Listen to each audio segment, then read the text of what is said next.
Hey kids, watch more stories and rhymes in Blinking Page channel. Please subscribe and watch. Thank you.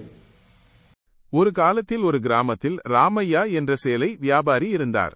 அவருக்கு ஒரு கழுதையும் ஒரு குதிரையும் இருந்தன. ஒரு நாள் ராமையா தனது கழுதையின் மீது சேலைகளை அணிந்து கொண்டு தனது குதிரையில் ஏறி ஒரு கிராமத்திற்கு சென்று கொண்டிருந்தார். சிறிது நேரம் கழித்து சுமையை சுமந்து கொண்டிருந்த கழுதை சோர்வடைந்து குதிரையிடம் கால்பங்கு எடையை சுமக்கச் சொன்னது. பின்னர் குதிரை, அது என் பொறுப்பு அல்ல. நீங்கள் சுமையை சுமக்க இங்கே இருக்கிறீர்கள், நான் இங்கே வசதியாக வாழ இங்கே இருக்கிறேன் என்றது. சிறிது நேரத்திற்கு பிறகு சுமையை சுமக்க முடியாத கழுதை அதன் முதுகு உடைந்து கீழே விழுந்தது.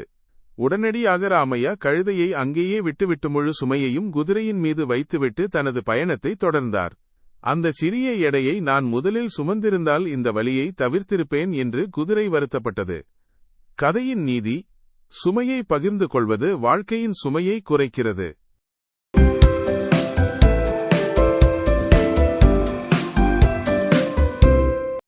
Hi guys, please subscribe for more videos.